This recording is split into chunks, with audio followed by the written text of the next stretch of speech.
दरूद शरीफ की बरकतें और एक ताजिर का वाकया। चैनल पर नए हैं तो सब्सक्राइब जरूर करें। एक ताजिर जो बहुत खुशहाल था, कारोबार अच्छा था, पैसे की आवन जावन थी, फिर वक्त ने अंगड़ाई ली और ताजिर की माली हालात खराब हो गए। कारोबार में नुकसान होते होते यहाँ तक नौबत आ गई कि वो मकरूज और मोहताज हो गया। उसने किसी दोस्त से 3000 दीनार कर्ज लिया था। वापसी का वक्त आया तो कर्ज लेने वाले ने मुतालबा किया, जिसके लिए ताजिर ने माजरत चाहिए कि मैं मजबूर हूँ, मेरे पास सच में कुछ नहीं।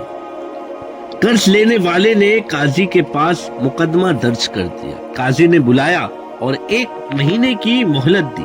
वो ताकीद की कि मोहलत में कर्ज वापसी का इंतजाम कर लो। वो मजबूर ताजिर बड़ा परेशान हुआ। उसने शायद कहीं पढ़ा होगा या उलमा से सुना होगा कि रसूलुल्लाह सल्लल्लाहु तआला अलैहि वसल्लम का इरशाद गिरामी है, जिस बंदे पर कोई मुसीबत, कोई परेशानी आए तो मुझ पर दरूद पाक की कसरत करे, क्योंकि दरूद पाक मुसीबत और परेशानी को ले जाता है और रिस्क बढ़ा देता है। बहरहाल उसने दरूद पाक पढ़ना शुरू कर दिया। यहाँ तक कि 27वां दिन गुजरा तो ख्वाब देखता है कि कोई कहने वाला कह रहा है कि तेरा कर्ज अदा हो जाएगा, तू अली बिन ईसा वजीर सल्तनत के पास जा और उसे कह दे कि कर्ज अदा करने के लिए 3000 दीनार दे दे। वो मकरूज ताजिर बहुत खुश हुआ, लेकिन सोचा कि अगर उसने कोई निशानी या दलील तलब की तो क्या बताऊंगा।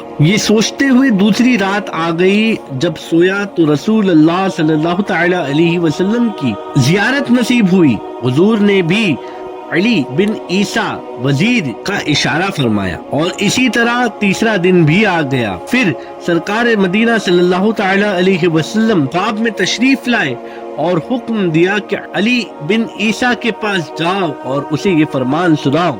अर्ज की, या रसूलुल्लाह सल्लल्लाहु तआला अलैहि वसल्लम, कोई निशानी या दलील इरशाद फरमा दीजिए जो मैं उस वजीर को बताऊं। आका करीम सल्लल्लाहु तआला अलैहि वसल्लम ने फरमाया कि अगर वो वजीर कोई अलामत पूछे तो कहना कि तुम नमाज फज्र के बाद किसी से बात करने से पहले रसूलुल्लाह सल्लल्लाहु तआला अलैहि वसल्लम की जात पर 5000 मर्तबा दरूद पाक पढ़ते हो, जिसे अल्लाह रसूल और किरामन कातिबीन के सिवा कोई नहीं जानता। वो जब बेदार हुआ, फजर के बाद उसे याद आया कि मोहलत का आज आखिरी दिन है। वो फौरन वजीर अली बिन ईसा के रिहाइश पर पहुंचा और वजीर साहब को सारा किस्सा सुनाया। वजीर ने कोई निशानी पूछी तो आका करीम का इरशाद सुना दिया। वजीर की खुशी का ठिकाना न रहा, मसरत से झूम उठा और घर से 9000 दीनार लाया।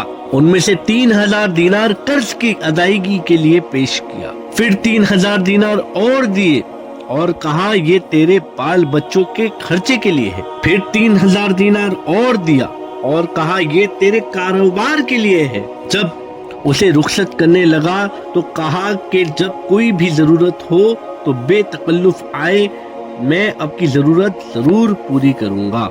उस शख्स का बयान है कि वो फौरन वो रकम लेकर काजी साहब की अदालत में पहुंचा और जब उसको बुलाया गया तो आगे बढ़ते ही 3000 दीनार काजी साहब के सामने रख दिए। अब काजी ने पूछा कि तू तो मुफलिस और कंगाल था, तेरे पास इतनी सारी रकम कहाँ से आई?